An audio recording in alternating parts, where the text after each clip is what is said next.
Anna. Welcome to Walk With Me, the podcast. I'm so excited to have this conversation with you. Yeah, thank you, Marie-Eve. I'm super excited to be here as well.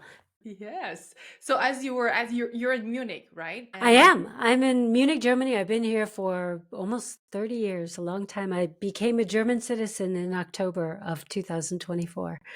oh, so it's really recent. Congratulations. Yeah, because before it was always they wanted me to give up my American citizenship, and I never wanted to do that. You can take the girl out of America, but you can't take the American out of the girl. So, Well, I'm so glad that you're saying this because when we moved to Germany, my husband is German born, right? But he immigrated in Canada when he was 5, and when we came here, like back then I knew that I couldn't, like, it wasn't possible before this new change of law for me to get the citizenship. And when they changed the law, like, kind of opened like a new door for me to like say, like, hold on a second, like I could become a European citizen or German citizen without letting go of my Canadian passport, because that was, I'm just like you can I technically be out of totally get Canada. that. How can you give, unless you hate your regime or government or whatever it is? I mean, how do you just give up a huge piece of yourself like that? Yeah, for sure, for sure. But at the same time, I guess it was a way of making sure that if you wanted the German citizenship, you really wanted it. Yeah. And we actually have a couple of friends who are like totally against the fact that I didn't give up my American citizenship. They feel like, well, what if there was a war? I was like, well, what's the war about? I mean, if the war is like the last one, I'm not going to side with Germany, But I think honestly it would be the other way around these days. But it just depends what we're fighting for. I don't That's blindly, interesting. yeah, my loyalty is not to the land. My loyalty is to the people I love. And if Yeah. those people happen to be put on the wrong line of whatever, then, well, I guess that's where my loyalty goes. I love this because it's all about values, right? Like, the loyalty is to your own value, basically, and the people that Yeah, share those values. So at some point, if there's a chasm that appears, then we're allowed to reevaluate, our relationship, choose or exactly. not to choose. I love this in the context of courage, obviously, but like Yeah. everyday life. I mean, well, I'm just going to say it. I'm not thrilled with the way America is looking at the moment. And so who knows? I mean, really anything could happen. Anything. Yes. And if if it tips over into the direction it's going, I don't want any part of that.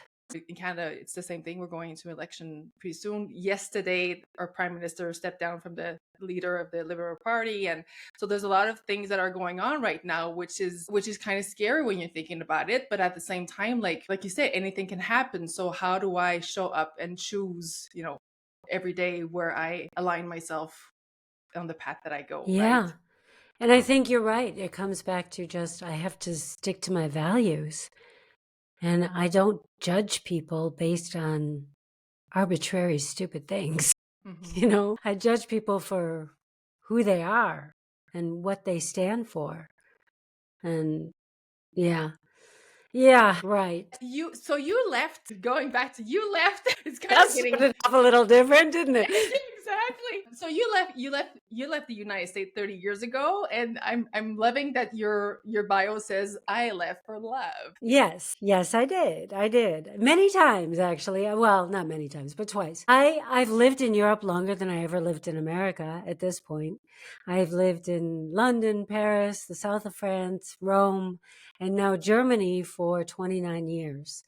So, and before that, I lived in Rome for 2 years. And then the other stuff was sort of not quite, more than a year each time. But I met my husband on a blind date while I was visiting some friends in Europe. And that was kind of that. And then life threw me this major curveball. And I kind of thought I was SAG after. I was a working actor. I'm an actor now, and I was an actor then. But I was a working actor back in the States. SAG after, working on my equity card, making enough money that I didn't have to bartend, wait tables, any of that stuff. And also even had my health insurance paid for, which in America is a huge big deal. Yes. And yeah, and then when I moved to Germany, we started our family right away. And I just honestly, I didn't. I didn't see a way forward with acting because, first of all, I didn't even speak German when I first moved here. And so you kind of have to be able to communicate in order to act. So I was busy being a mom and a wife. And then when our son was about 2 years old, he was already going to a kindergarten type thing, preschool. And It was Kita at the Kita Kita. that we call. Yeah, exactly. Yeah, exactly. And then that's when I'd seen a poster for the American Drama Group. And I thought, aha, okay, that looks like it might be something for me.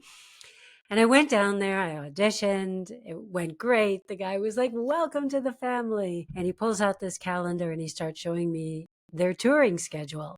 And they tour 9 months of the year. And I was like, oh, I didn't know that. So sorry for having wasted your time. I can't tour. I have a baby at home. I have a husband.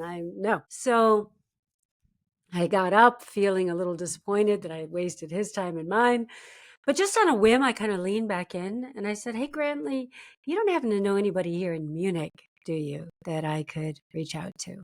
And he gave me two names. He didn't even give me their telephone numbers. He just gave me two names of people who I then looked up. And those two names became pivotal in launching my voiceover career. And I just want to stop here for a sec to point out something that I had never really realized up until that point, that if you make it easy for someone to help you, you can make the ask. I think so often in life we're afraid to ask.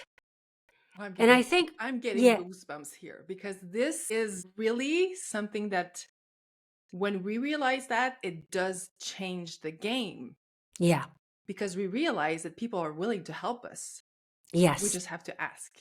yes. But I say that with a caveat because you also have to be leading with value or make it super, super easy. Like it was a no skin off his nose type of ask. Hey, do you happen to know anybody? Yeah, I know a couple of people. Here are their names, right? It wasn't like, sure, it wasn't anything that was different. Let me see if I can make this connection for you. It wasn't anything like that. It was super easy for him to do. And so he did it.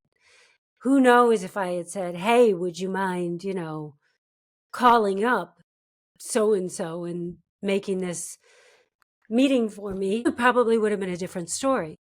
Yes. You led yourself into the ask and you led yourself into the connection, not Yes, putting the responsibility on somebody else to make things happen for you. exactly. And making it easy. Yeah, Like I easy. can't stress this one enough. Or yes, because people will, like if you make it too hard, then people are like, I don't know you. I don't know you. Why should I? Right? I mean, they may not, but then they may feel resentful if they do. And so it's like being able to read a room and know when is the right time. Like our meeting went really well. He got it. He understood. He wasn't like, geez, that was a waste of time. How dare you not look this up before you come and all. So yeah, that, and then leading with value where you can. And I think one of the strongest ways to lead with value with someone is when you're having these conversations that, begin the relationship, is to really pay attention and ask a lot of questions because people are going to be dropping hints left and right where you could make a connection for them, where you could offer a piece of advice, whether it's even just writing down your 10 favorite restaurants in their next trip to Mallorca, right? Whatever it may be, that is adding value to someone's life.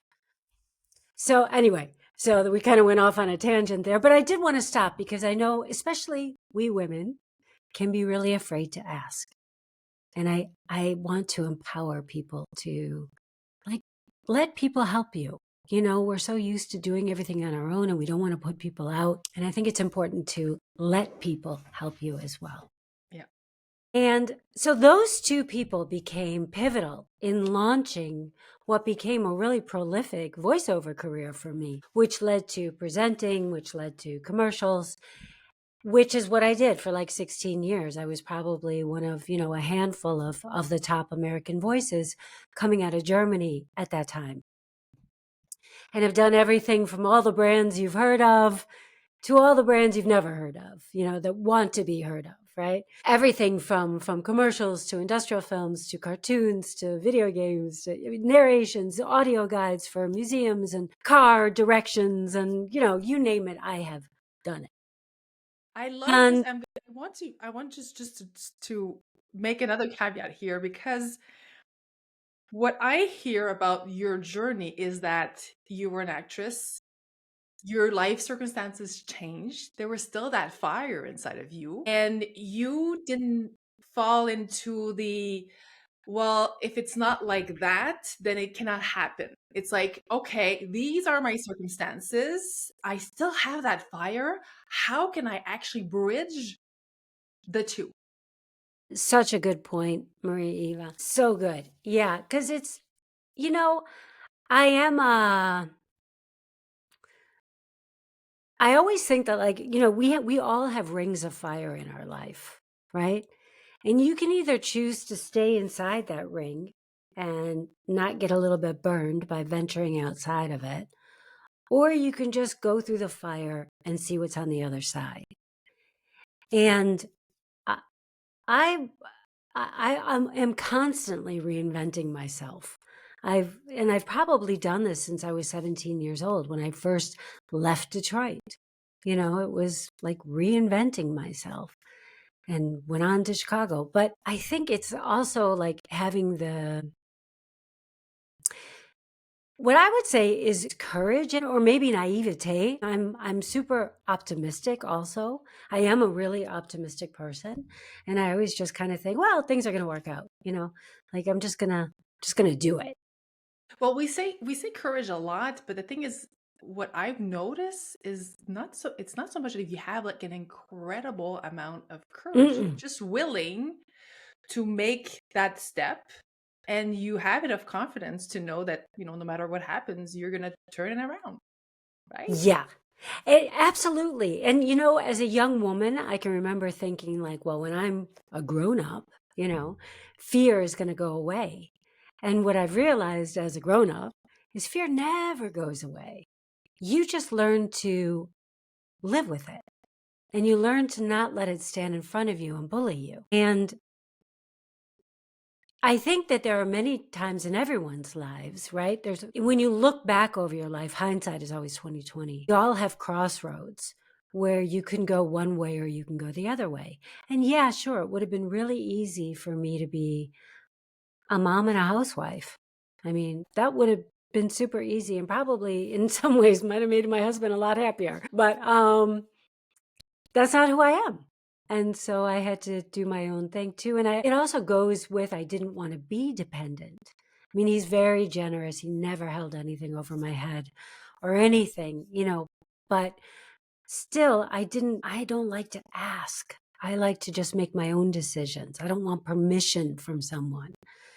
So that was a big part of it. And that's how it kind of went for a good 16 years.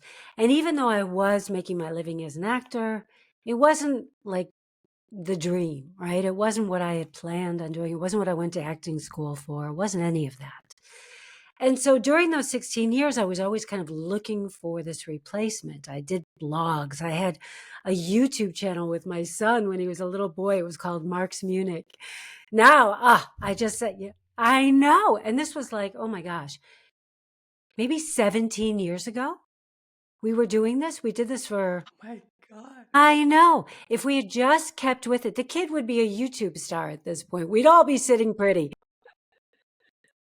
But he hated it. And it got to be such big fights between us that I was like, okay, Okay. I'm not going to do this. I'm not going to make him do this if he hates it so much. And I would paint and I would do collages. I studied interior design. So I was always looking for something to kind of fill this hole. And I didn't realize it. I just knew that I was a creative person and I needed to be creative. And then one day, my son and I always had a standing movie date on Friday nights. So on Thursday, he comes to me when he's about 15, 16, and he's like, Mom, no more on the standing movie nights on the weekend. That's my time for my buddies. And I was like, I knew the day was coming, of course, but what are you going to do? But it was really the first time that I could think about, well, what do I want? Just me. not my family, not my son, like not, what do I want? And I just wanted to have a good time. And a good time to me is taking an acting workshop. So I sat down and I Googled acting workshop Munich English because I wanted it to be in English. And one popped up. There was a coach out of LA teaching a workshop starting the very next day, and there was one spot open. So for me, it was just like whipped out that credit card, immediately saved my seat.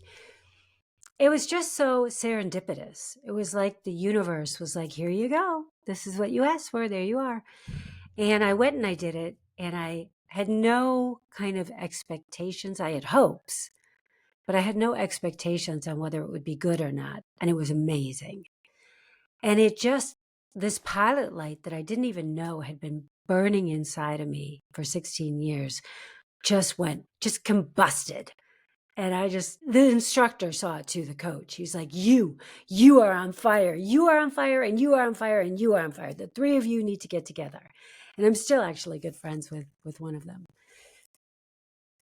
But I came home on 3 days later. Well, I was coming home every day, but I had made my decision on the last day of the workshop that I needed to relaunch my acting career. I didn't consider what I had been doing as acting, and I wanted to get back into it. I was 47 years old. I didn't know what that meant. I had to figure out everything. Who am I? What am I now? I don't know. It was all of that. But I just knew I didn't care. And I didn't care if I was making a fool out of myself. I didn't care. I just didn't care. I just needed to do it. The But my drive, the very, fire was burning hotter than the fears and the yes. what would people think or whatever. After 16, what I love about this is that you kind of like continued to create this entire time. You were still in connection with that creative fire, right? Like kind of like maintaining it or feeding it or allowing it to be expressed in just enough of a way so it could satisfy you, right? Like it's kind of like maintaining this like, okay, like just to the next one and to the next one. And now it was just like full blown. What I hear is it was full blown like I Yeah. Well, there were a couple of factors there. One, like I had always wanted to be a mom, and I really, really, loved being a mom to my son at every stage of his life. And I still love being a mom to my son. Like it wasn't like you hear some parents get very nostalgic. Oh, I wish they were little again, or I wish they were babies again, or I wish they were whatever. And I'm like, I enjoyed literally every stage of my son's life, except maybe a very short time when he was about 19. That was it. the versions of him you just Right. love being in relationship with him. But Yes. And I love seeing him develop into his own person and now his own man. And I just, yeah, I mean, just to think that I was part of this miracle human being that's standing in front of me is mind blowing. So I really was into that. And I didn't like, maybe I consciously did, but it wasn't like I didn't feel like I was sacrificing because I was getting so much from my relationship with my husband and my son. And I was following my other curiosities. So I really feel like we're all multifaceted diamonds, and that any one of those facets kind of represents another road you could take, another life you could have led, or another life you could lead. And so I was, who's to say, like, if maybe I had, gotten a lot of success with painting or with the YouTube channel or whatever, who knows, right? Like where that would have led to. And we'll never know. Maybe in a parallel universe somewhere, I don't know, but not on this one. So it is what it is. And here we are. But I was and I wasn't stoking the acting fires because I never really considered any of that acting. It wasn't, it was acting adjacent.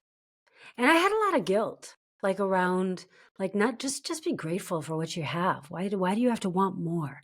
You're making a good living. Time was really flexible. I used to bring my son and my dog to the studio with me all the time. We were able to buy a house in Florida with the earnings from one job. So I mean, I was doing great by these kinds of standards. And I had this family that I was, still have, but I mean, in the sense of like, where you really are needed.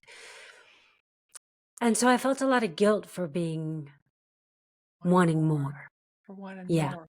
That's actually very common, right? Like we have everything that Yeah. even more than what most people have, and then Yeah. we get ourselves into like, well, yeah, I have all of that, but like I can be grateful and want more. Yes. So But true. Oh we my we God. have this guilt of like, well, I should be grateful for what I have. Why? Like I think there's a lot of conditioning into that, but I can have everything and more. I can be grateful for everything that I have and want more. Like, and I think that there's this fire that drives us to that we're like, and too long, too often we kind of shrink into that guilt, unfortunately. Yeah. Yes, absolutely. I mean, couldn't agree more. I think this is what makes us interesting as human beings, is we can hold these two conflicting emotions and feelings at the same time. It's also what makes us interesting as actors, right? To be able to portray those conflicting Mm, emotions at the same time. But the reason it makes us interesting as actors is because we as human beings recognize it. We yes, know it. It's like, oh, yes. I've been there. I know that feeling, you know?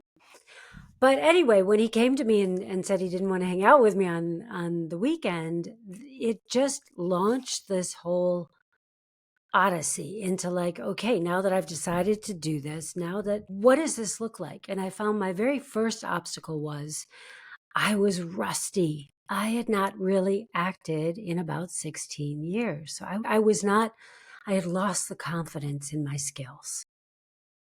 And so I needed, but here's the other thing that I just want to stop here for a sec.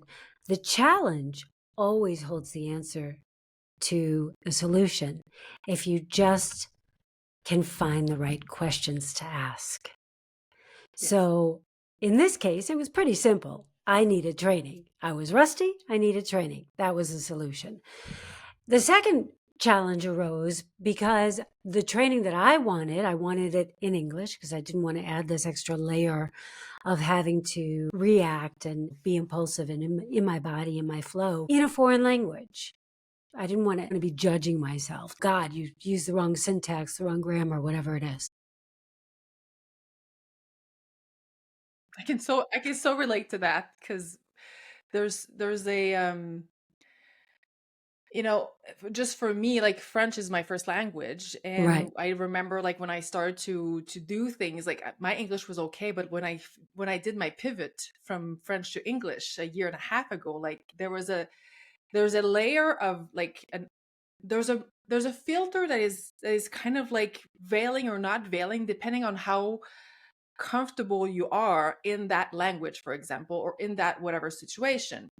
And when we are doing moves that are putting us forward, I think that we have to have the wisdom, especially when we're like, I can do all of this. Well, I can actually do all of this, but not because I can do it this way, that I need to do this way, right? Like I think that the fact that you were adamant about being able to explore that in your native language without the added layer so you can really connect to your true self, which we're kind of like rearranging at that point, right? When you're saying like I had to question like who am I without those labels, without the mother, without the wife, without the so I want to just say like sometimes we get caught up into like what we think needs to be like the the hard obstacle Yeah. when we can do the obstacle in a softened way and still challenge us, like doubling down on our strength, right? Like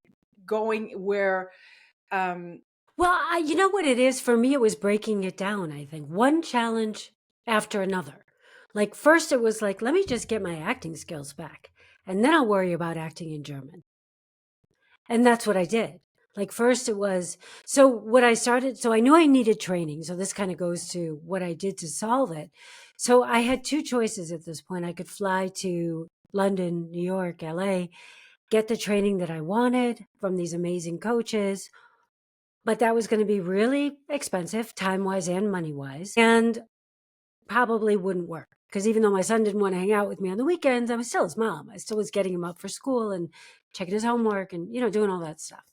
So that presented the second challenge. I didn't have it here in Munich, which of course presented the solution. So I began to reach out to these coaches and start to ask, what would it take to get you here? What would it take to have you teach a workshop here. And I started to get answers and I started to crunch some numbers and I figured out that, okay, I could make this work. If I could just get a handful of other actors, that would cover my costs of flying them in, putting them up in a hotel, all that kind of stuff, renting a space, all those things. And all of my original intent was just to get the training that I would get at the same price if they were already in Munich.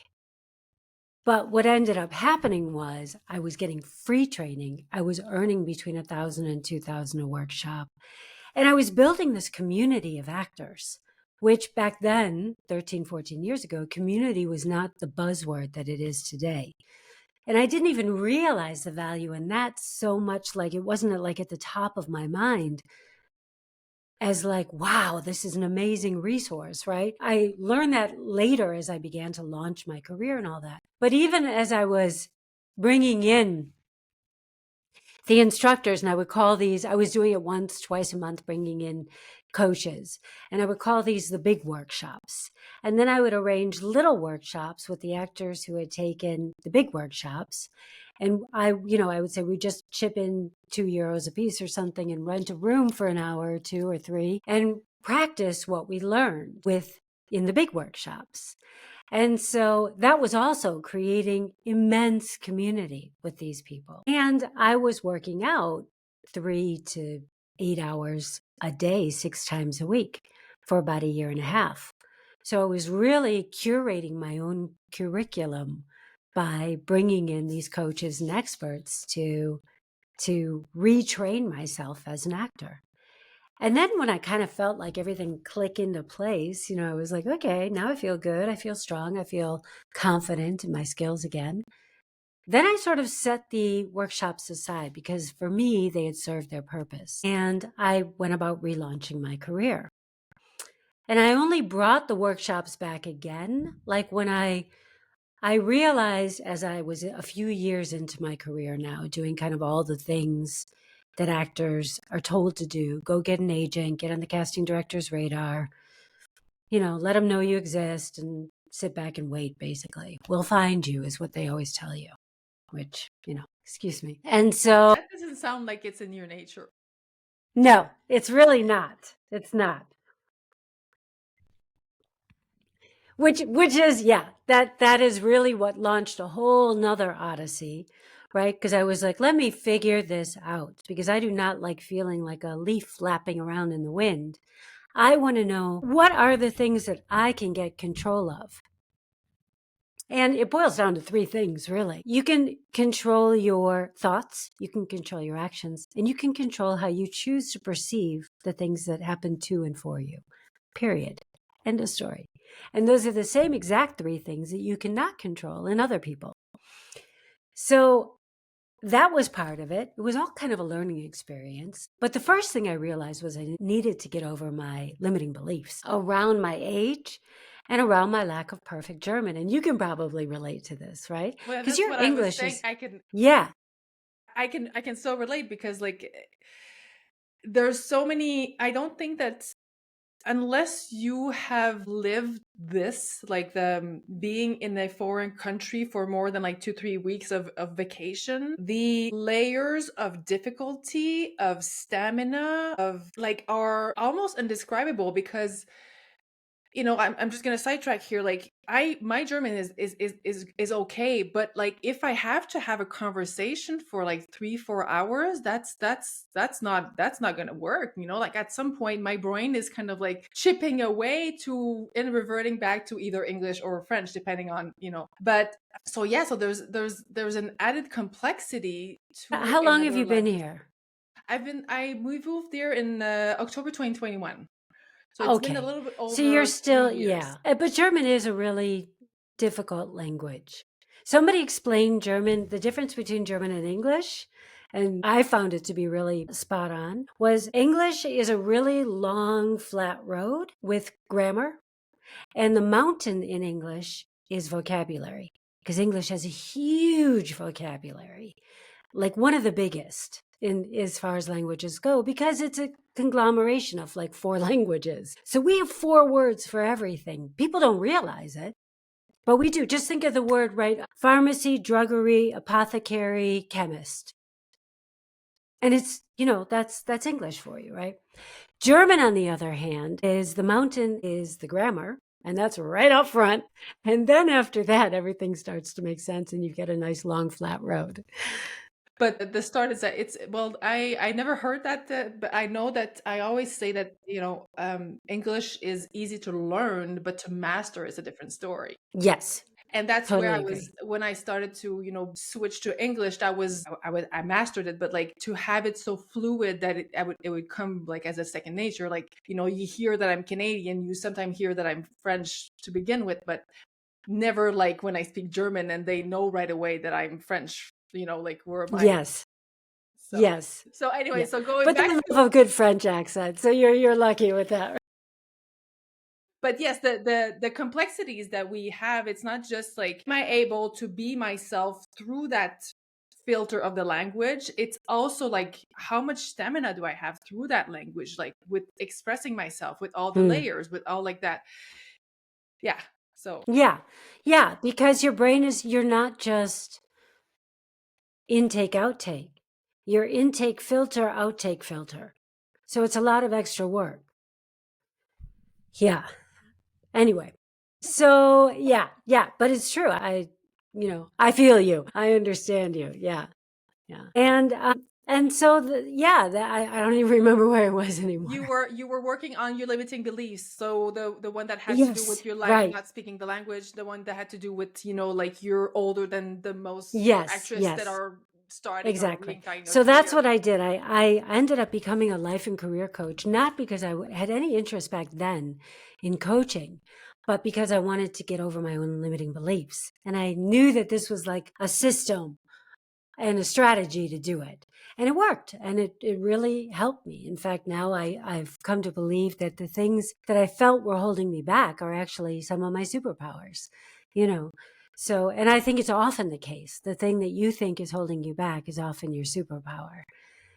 But that also made me realize that, oh, wow. So I could just adopt somebody else's strategy and timeline and frameworks and condense my timeline. And then it made me just like kind of think, oh, what else don't I know? And it was like all of these light bulbs started going off because there was so much that I didn't know about the business of being an actor. Starting with when I was a young woman, it never occurred to me that I was a solopreneur, that I was in business for myself. I always thought of myself, I'm just an artist. I'm a creative, right? I don't need to know all that stuff. La, la, la. Let me tiptoe through the daisies, right? And yeah, I love this because I see more and more. This is where it's interesting, especially with women businesses. We're getting better and better at calling all of those identities home. yes. Like the businesswoman, the creator, the artist, like they Mom, all come together, the mom, like they all come together in this beautiful, like you were saying, like you're unique in certain ways, but that actually is what makes you you. And when you start to call all these identities home and kind of being like, I love it because we're having this conversation, it's kind of being an actor in the sense that this situation, which identity am I bringing forward? mm, I'm all of these identities. I'm bringing this because that's what I'm currently doing. For me, when I came to Germany, I had all these limiting beliefs, yes, but I had all these walls between those identities. mm, And what was difficult for me, because with every change comes, like you've done NLP, so with every change comes a whole bunch of like, there's a whole like ladder in like ecosystem, right? Like that kind of like shifts and that has to rearrange itself. yeah. But I had a hard time rearranging because I had built walls inside. And when I Mm, started to break those walls and started to like, letting go of limiting beliefs or like going, okay, where's my skill that I have this skill, but I can't use it anymore because it's not relevant in this situation. Where are the skills that I can actually get training and moving all these pieces? So you become a whole without any inside walls that can actually, like an actor, pull what's the identity that I want to bring forward here and there and there and there. So Hmm. by saying like, well, I'm an artist or I'm a creator, I don't want to do anything with the business. Well, I think it's of the time as well. I think it's of the time, but because it's less and less it's less and less the case, but we are embracing the fact that there's no limit. We can Yeah. be creative and moms. Yes. Do you know, I'm reminded of a couple of things. One is there was a song in the 70s. It was for a perfume. And the perfume was Charlie. And the song was, I can bring him the bacon, fry it up in a pan, and never, never, never let you forget you're a man, because I'm a woman. You're probably too young to remember I'm too this. young. Yes, yes. But even back then, we were trying to do everything. But I think we do get caught up in like, well, if I'm this, then I can't be that. And the other thing that you said was that, we have to look at the whole. And I'd never really thought of it that way before, but I'm reminded my stepmother was an interior designer, an amazing interior designer. And she would say, the problem is people fall in love with a piece and they don't think how it affects the entire room. And when you bring in a new piece, whether it's a lamp, a painting, a chair, you now have to look at the entire room as a whole and not just that thing. And somehow there's a metaphor in there somewhere. But for me, it just all of a sudden, both those things kind of clicked for me. And yesterday, as I was on a coaching call, I've got a program for trained actors to help them get their careers under control called Get Better Roles.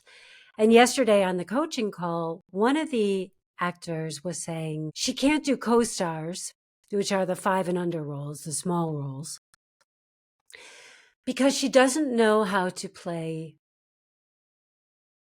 not stand out. Which, first of all, I was like, who told you can't stand out? You know? And, she's like, well, no, because I've heard this and this and this and this. And first of all, you have this limiting belief around co-star roles, which is your foot in the door to getting guest star roles, to getting recurring roles, to getting supporting roles, to getting lead roles. It's you do one after the other pretty much, unless, it's a complete anomaly. But otherwise, that's how it works. So by you getting, instilling this, I can't do this. That just will never work for me. You are literally slamming the door shut on one of the most common ways to get better roles. And she was like, wow, okay, I never thought about it like that and this and that. Besides that, who said that you can't be, be yourself? You shouldn't try and be bigger than you are, but be who you are. And if they don't like that, you won't get cast. But if they True, do, and you will. you will. And it's interesting because it's so common, like in this for any talent. I mean, why is your art different because of the room you're in? Why would it be? Your art is Why your would it be? art. You mean Yeah. like art? Like which kind of art are we talking about? Whichever, Any like art. her art, her artistry, her creativity, the fact that she's an artist doesn't depend on which role she's playing. Right. Well, Shakespeare, right? There are no small parts, just small actors, right? It's So exactly each one of those parts or each one of those rooms or instances, like I'm just like broadening here, is an opportunity for us to show ourselves fully and to get better and to find our voice stronger. And you see what I mean? Like we tend to say like, well, I'll be great when I'm in that big room, but no, you can be great now. It doesn't matter which room you are. And then when you actually are in this co-star role, you can actually go up the ladder because you're gonna stand out. You kind of want to stand out. exactly. Yeah. And it was such an interesting conversation because I think somewhere along the line she had heard, just be careful. Don't stand. You're supposed to be invisible when you're a co-star. Well, if you were supposed to be invisible, they wouldn't need you, you know? Exactly. Right? So, I mean, yeah. But yeah, so anyway, doing that really helped me to understand. And that's when I started like taking more and more courses, trying to understand how the business of being an actor works. And for me, it kind of broke down to 5 pillars. And I think this probably goes for any kind of thing where you have a personal brand. And that's mindset, branding, marketing, networking, and community. And they all work together holistically. It's not like there's one, you can't take one out and the others still function. They all work together. They have to all work together. But I think that there is one goes before the other. So there's mindset first, because whether you believe you can or you can't, you're right. Then you get your branding in place, because your branding, first of all, it helps you to look within, to figure out where you want to go, what you want to do, what you want to stand for, what you want to, all of those things, right? And your branding gives you the direction.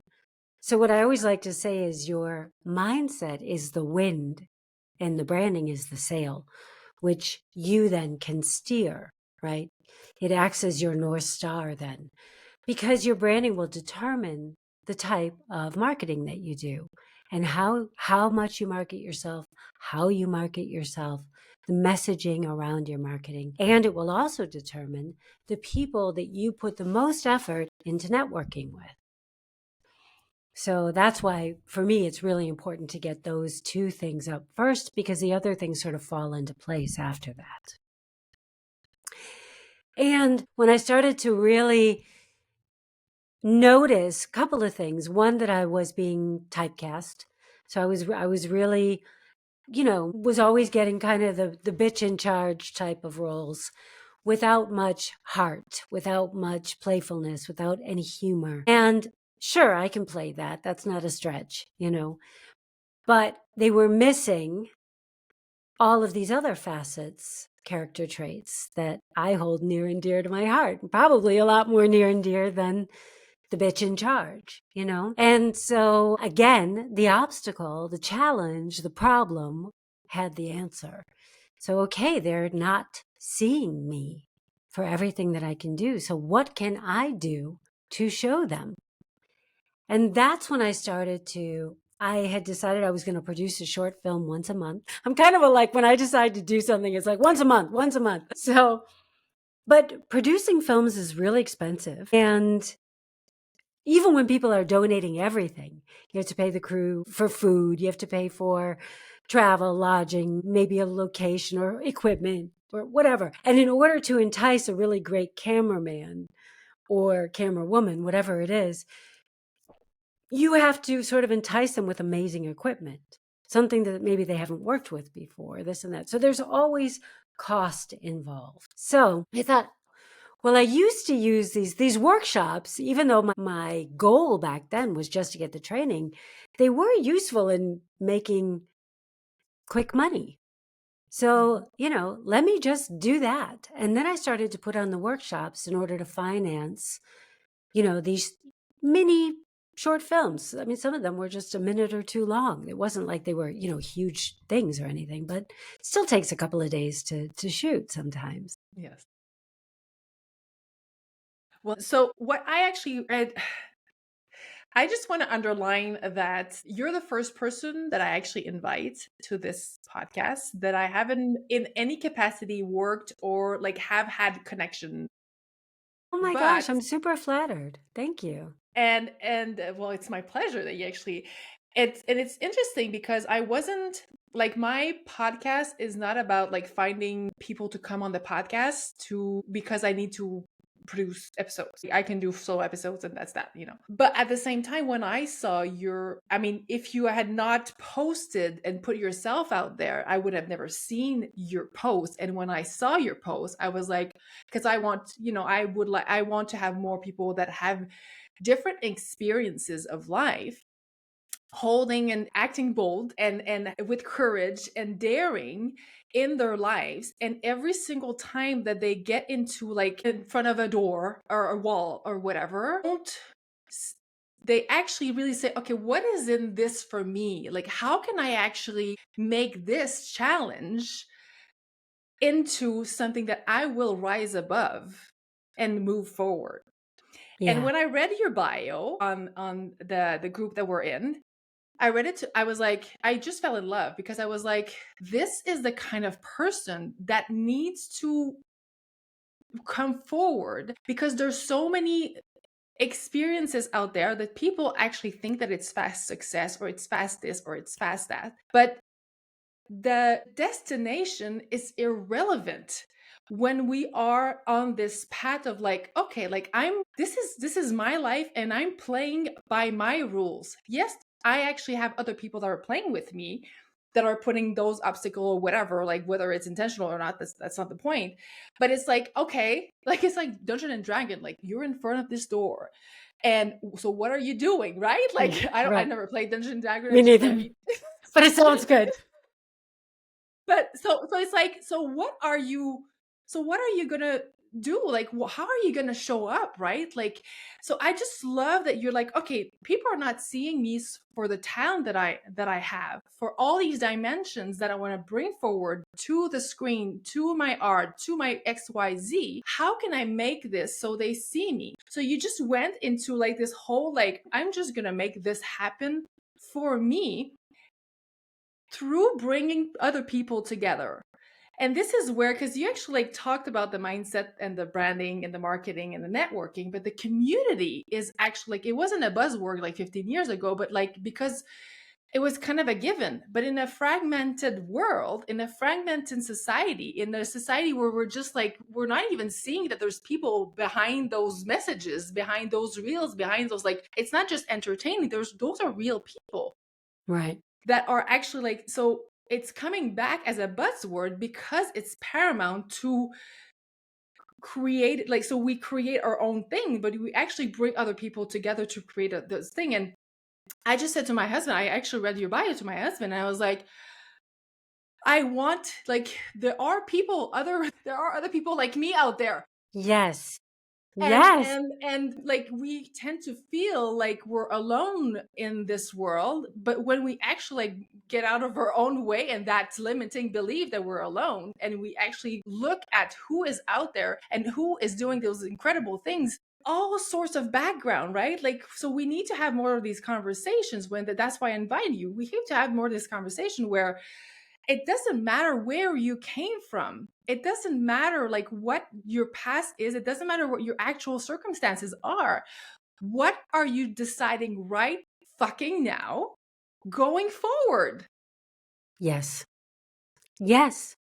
I could not agree with more. I mean, you are just singing my song. Yeah, absolutely. And life is too damn short, you know? I was just having this conversation with someone else today where I was like, when we all lay down at the end of our long life, for the final big sleep, that movie that plays before your eyes of your life, you don't want to be screaming, change the channel, Right? That's not what I wanted. No, yeah. And so I think, and also I really believe that it gets down to these existential questions. What are we here for? What is life? What is the meaning of life? Why am I here? Do I matter? All of these things. And the question is do you want to matter? Because if you want to matter, you can. And for me, and I'm not saying that my way is the only way to matter, but I think what I'm learning is that having true impact and making a difference and mattering is when you are able to have a positive influence on somebody else, a positive impact on someone else's life, when you've been able to benefit somebody else in some way. Whether that's 3 people, 3,000, 3 million, it doesn't matter unless that matters to you, right? But it's what we all want. We want to know that our lives were not for nothing. And I really believe that your passion, and if you don't have a passion, then follow your curiosity until you find your passion, because it will lead you to it if you're open, and just keep your heart and your eyes open and keep going to whatever lights you up. You are eventually going to come to something. Whatever But I lights you. true I love this because that's what I tell people. Like, if you don't know, just follow what lights you up. And Absolutely. eventually those little lights are going to become a constellation. So just follow those Yes. lights. Yeah, absolutely. This is my son was like a classic for this. He had no passion. Like, like I have always had passions. Always. And so, but he didn't. And I think a lot of kids in his generation don't. And so he felt maybe even like he was lacking. Like, why don't I have a passion? I don't know. Nothing really, like, I don't know. And so and it was to a point where he was, like feeling a lot of like angst and personal pressure about it. And a friend of mine actually said to him, "Hey, if you don't have a passion, no big deal. Just follow your curiosities." And I was like, "Oh my God, that's like one of the most brilliant things I've ever heard." Have to give credit where credit is due. That was Margaret Hulkin, a good friend of mine from acting school, like years ago. But she said it to him recently. And I just think it's just brilliant advice because look, I used to say something similar to him and to my sisters. I'm the oldest of four. Is you got to get on your road. Whatever that road is, you just have to get onto it. Because when you're on that road, it's only by being on the road and keep, taking those steps forward that you're going to be able to see the detours and the attractions and from the top of the mountain, all of these different things that you would never have seen unless you get on that road, and you're going to meet other people on that same road. But if you just, life can be very lonely if you isolate yourself, if you don't put yourself out there, especially for adults. It's hard to make friends as an adult unless you're doing something like what we're doing, right? So I've have already had friendships grow out of these kind of encounters, which it's great because all of a sudden you're meeting someone and the intention is not to make a friend, it's to have a good conversation. But just by having a good conversation, you realize, oh, wow, we've got a lot in common. Let's have another one of these off camera, And I think, at the end of the day, these are the things that really matter. I So by totally agree. following, yeah. I totally agree. And it's funny because I think it's because you mentioned that it might be a generational thing.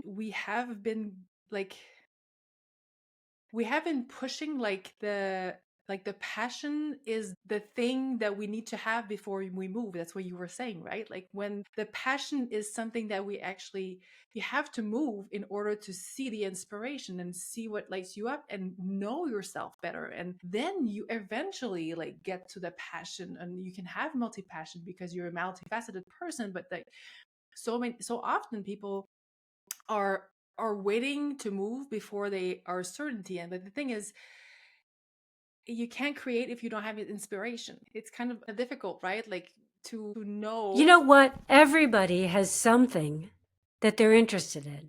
Everybody does. Now, I have a lot of people who are, founding members of Passion Project to Pro. They have come to me with a specific passion. And I've had other people who have come to me and said, what if I don't have a burning passion? I mean, the first workshop is anyway to help people really solidify that and find a crossroads, possibly, because I think the best passions or the best opportunities come when two passions sort of collide, and you can make something totally new and different in a different way. But even if you don't feel like you have a passion, then what I encourage people to do is think back to a time when you were in school. What did you most enjoy? What did you have extracurricular activities? What did you spend your time after school doing? What do you like to read? Do you like to play video games? What is it about the video games that you like? Because actually there is no wrong answer. People say like, "Oh, yeah, I like to play video games." Well, that's totally passive. Well, what was it about the video games? Was it about the fantasy? Was it about the strategy? Was it about that thing? So let's look into that and really find what it was that lit you up. And another thing, this is what I do with my actors, but I think it's actually a pretty useful tool for anybody who's looking for their brand, is to say which three characters So for actors, the way I phrase it is, which three characters would you love to play? I love this. Because there's a difference between loving to play something and just loving to watch it. And I'll give you an example. So for me, one of the characters that I would love to play is Alex Levy in The Morning Show. I love it. I love her character. I love the moral ambiguity. I love everything about her character. I love the playfulness. I really love that character. One of the characters that I loved watching, and she did an amazing job, was Annette Bening as Naiad. What was the woman's first name? The swimmer who swam from Cuba to the Key West. She attempted it 3 times before, I think, finally doing it on her 3rd or 4th attempt in her 60s. Mm-hmm. And that would be a fucking nightmare for me, to be in the ocean. Seriously. Like, no way. I don't think that there is enough money in the world that would entice me to play a part like that. And so I loved watching her. And I just thought, my God, Hut ab, as they say in German, right? Hats off to you, lady. That was an amazing job. You nailed that in every way. I'd be shocked if she didn't get an Oscar this year. So it's on the list. I haven't watched it yet, but it's on. It's really good. It is really good. Yeah. And Jodie Foster also did a great job as her friend and coach. But that's another role. Had no interest in playing that kind of a role. That. So with the actors, I always say, what are the 3 roles that you would love to play, not to watch? And what you will find is that there are connecting themes in all of this. And the interesting thing is, you can input these 3 characters into ChatGPT and ask it to identify the similarities and find the common themes. And it will spit out something that's pretty damn good. This was another time I was coaching one of my actors in the group coaching, and she had three characters, mythical characters. One was Lilith, one was the Indian Kali, the Indian god of chaos, I think it is. And the other one was, I can't remember the name. There's some other mythical Greek something. And and she had done that, of course, because I tell them, yes, you can spend days trying to figure this out yourself, but that's not the point of this exercise. So just ask ChatGPT to help you with it, right? And so that's what she had done. And it was interesting because the one thing that ChatGPT missed was all 3 of these women were misunderstood. And it was only in talking to her that I realized that that was a big part of what she identified with in them, because she was sort of bringing it up. She wasn't using that word, but she was saying, so everybody thinks that Kali is the bringer of chaos and destruction, but actually you have to destroy things right? And everyone thinks that Lilith was this evil thing, but actually da-da-da-da-da. And then the same thing with this other one. And I was like, so they were all misunderstood. She was like, yes. And so it's a theme, right? Yeah. So finding these themes can help you to identify your themes in life, which can help you to identify the things that you are passionate about as well. I'm loving this. I'm actually, because this month in the membership, we're talking about alignment, and I'm just preparing to actually do some sort of a value exercise. But I think that this is very interesting, especially since we have ChatGPT and it's available for everybody to do that exercise and see what are the common themes, which will, support the values as well that we have. I just love this. Thank you. You're welcome. Yeah. And if listeners, you're doing this exercise, I would love if you could actually tag us. Absolutely. Yeah. Let us know your 3 characters. I seriously, we would love that. So tag us. I'm actually gonna, in the show notes, there's gonna be the handles to actually tag us. But that's actually really cool. Thank you. Yeah. Oh my God, there's tons of stuff you can do around that to kind of figure out who you are. Because in order to figure out your personal brand, which honestly, in almost everything we do these days, you need to know what your personal brand is, right? And especially if you are leading, like if you are a big part of whatever it is that you're doing. So as an actor, obviously, Yes. I'm a Yes. big part of what I do. I'm kind of, not really, you can't really be an actor unless you bring yourself to it. But coaches, I think, deal with this a lot as well. Yes. And, there are a myriad of other kinds of jobs that also use personal branding or their personality as the beacon or whatever it may be, like. So I think it's really important for people to do that work for themselves. And then with actors, you then, there are some other things because you also have to understand how you're being perceived. So there are some other exercises around that. And once you understand that, then you can dial up or down the things that people are either misinterpreting or missing about you. Which is basically where you were doing, going back to your mini films, Yes, right? So if you would go back to the mini films, that was basically the strategy that was behind it. exactly it. Yes. I realized I was only getting cast in super serious, really cold. I was always playing the villain. Really, yeah.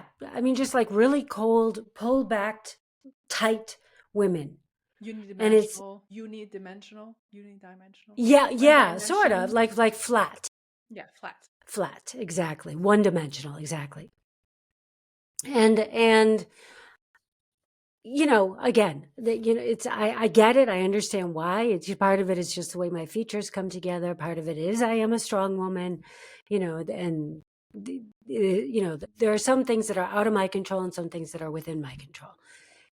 But it was, yeah, I wanted them to see the other sides of me that, because I'm actually quite the opposite in a lot of ways to that type of a person. I'm a lean in, I'm not a lean back. I'm much more loose, not all tight. You know, I'm much more warm and maternal, as opposed to being cold and non-caring, right? So there were just a lot of things. And so, and also these were all, I was getting all these major serious roles and very dramatic things. And my favorite stuff is dramedy. I mean, the morning show, it's a dramedy, the White Lotus, Sex Education, those are dream roles for me. So I love that stuff. And I rarely get the chance to play it because I come across as more serious, I guess. So yeah, so I really went about changing my branding by producing these short films, and that did start to work. In fact, I maybe a little too much. Like I got cast as the mom in a Hallmark movie, so it's like, oh, that's a little too sweet. Let's pull back on that one a little bit. And then I also got cast in a dramedy, so in a Netflix show, Mo.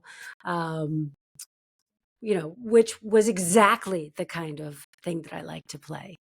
So, and then, many things that I haven't been cast in that I've auditioned for. Right. But it just goes to show that you do have more control over your brand, your destiny, all of it than you think you do. And so take it. So take it.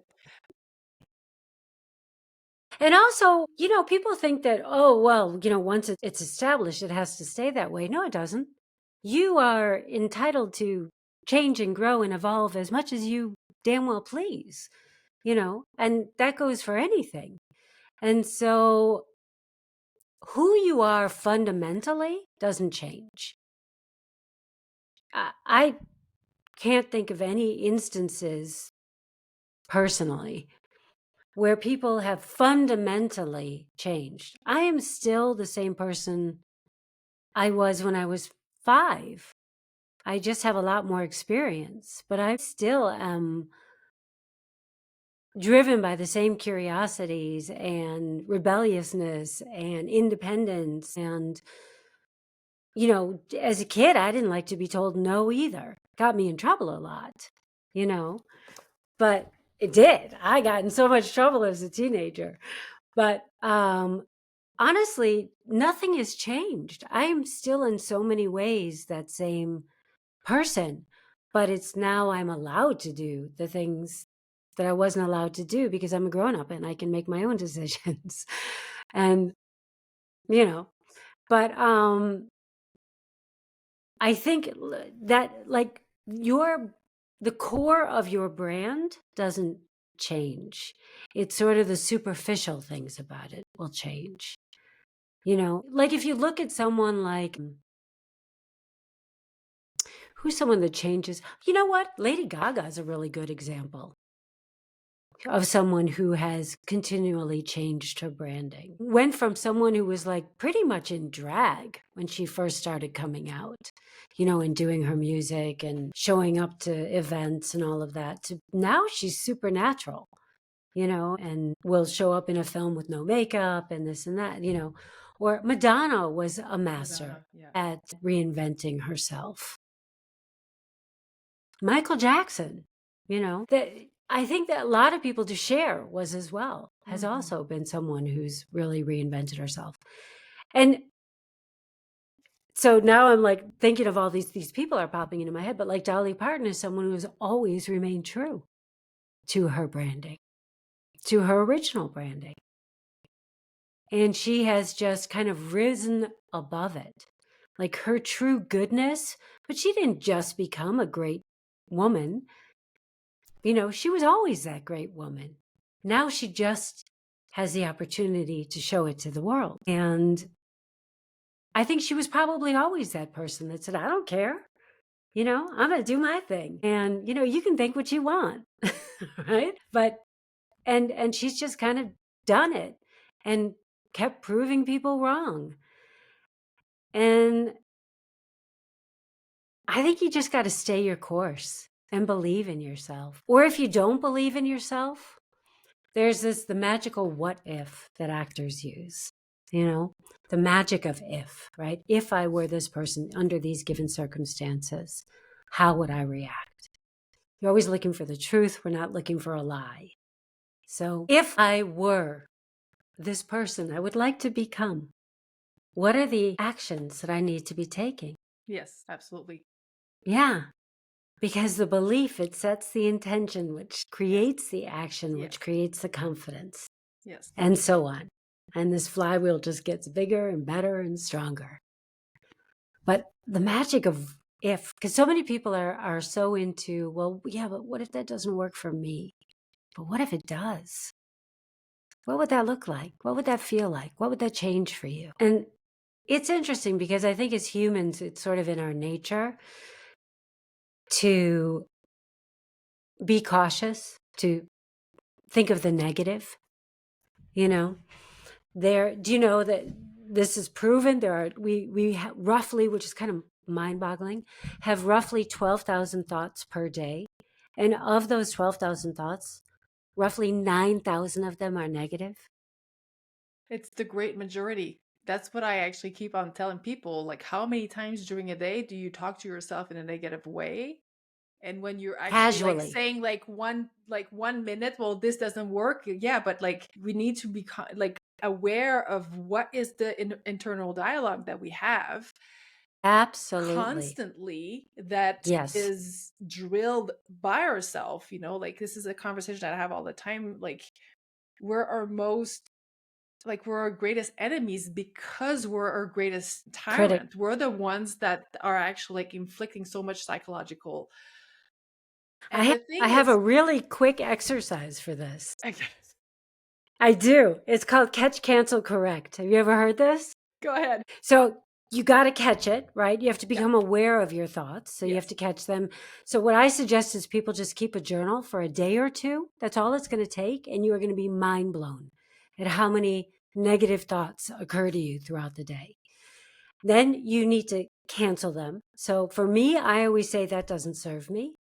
Whatever it is, that does not serve me. So you say whatever you want, but that's what I say. And then you have to correct it. So for instance, just let's use a really common one, right? You find yourself at the grocery store and you forgot your grocery list. Idiot. How stupid can you be, right? Well, no, catch it. I'm not an idiot, right? Cancel it. That doesn't serve me. That doesn't help me. I don't have the list. It's not going to bring the list to me. It doesn't help anything, right? Right? and correct it. Okay, you've got a lot on your mind right now. Give yourself that grace, and let's see what you can remember. And if you didn't get everything, you can always hop back in the car and go back. It's not the end of the world. That's it. But see how fast that was? Yeah, Listeners, see how fast that was? Instead of saying, oh, like la la la, and then going through that rabbit hole of like self-talk that doesn't fix anything, how many times were we like, this is a simple exercise that I just love because we're really, well, first we have to be self-aware. So the journal idea is great. But the thing is, when we catch it fast, we can course correct basically and not stay in that like forever state. So just for sure. imagine. And then the last thing I suggest you do when you've gotten into the habit is find that journal and burn that sucker. Burn those terrible thoughts about yourself. They do not deserve to live on this earth. I just love this. I just love, and the time has run so fast. This was so fun. And like you're gonna be in the your bio is gonna be in the show notes, and all the links are gonna be in show notes. And your business is called Act Bold, which is a play on word of like, because you're in acting, but also like Act Bold. And one of the things that I just loved about our conversation is that feeling where we don't need to be actors or to train to be actors to use those acting tools together. And that's what you were saying at the end, to use those acting tools to create the identity and all the feelings and what does it look, what does it smell, it is like to realign ourselves into where we want to go. So this was such an incredible like conversation around like the role of acting in our life, because we are acting, like not faking. We're just like, this is our role. This is the role of our life. Like, yeah, you are the lead in your own life. So what are you So gonna do play about it like you're the lead. Exactly. Right? So many people, you are the lead in your own life, and people play it like they are a minor supporting role. No, you are the lead in your life. You're the lead. Yeah.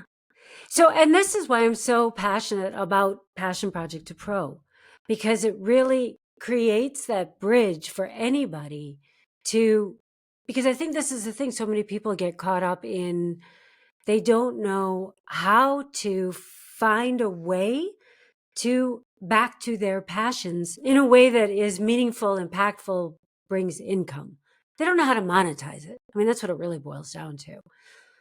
And they think, well, if I can't do it and I don't want to teach it, or maybe I can't teach it, maybe I'm not proficient enough to teach it, well, then I'm just kind of stuck. I can't be a part of it. But you can deepen your knowledge about whether it's cake decorating or whittling violins. I don't know. It could be literally anything, wrestling, furniture refurbishment, anything that kind of lights interior design. Like, this is something I like went to a correspondence school for this when I studied it, because I was living here in Germany. I didn't want to do it in German. There you go. I didn't want to do it in German again. But looking back, I could have easily created my own curriculum around this just by reaching out to interior designers and asking them, like, come in and teach me how to rearrange my living room with my friends here, or how to make my curtain thing, or how to color coordinate something, how to understand colors. There are so many things that you can learn and find a way to. First of all, think about how, for me, that would just be a blast of an afternoon. Like having someone come in and like completely redecorate, and with my friends, and doing this and talking, or even looking at pictures and, well, you could do this and you could do that. How we're going to do just the fun around that. But second of all, that to do it in a way where you could actually be earning a little bit of money off of it as well while you are learning these skills. And then the thing is one day you turn around and you are an expert, because you've put in the time, you've put in the effort, and you have become the authority in whatever that thing is. And you'll know when that happens. People will start to come to you and start to ask you for advice, like they did with me about how did you get that role? Well, what do you mean? You changed your branding, and all of that. I was like, well, let me tell you, right? Yeah. So yeah, so if that's something that sparks your listeners, I do have a free workbook. You can put the link in your show notes if you want, because it will definitely get them started, like how to ideate, how to reach out to people, how to reach out to other participants, all the kind of things that you need for that. Love it. Thank you so, so much. That was so fun. I had a And great time. I had a great time too. And listeners, I'm going to put everything in the show links. Don't hesitate to, if you're doing the 3 roles theme, if you want to share it on social media, to tag us. And I'm sending you so much love. And I see you, I hear you, and I feel you. Take care.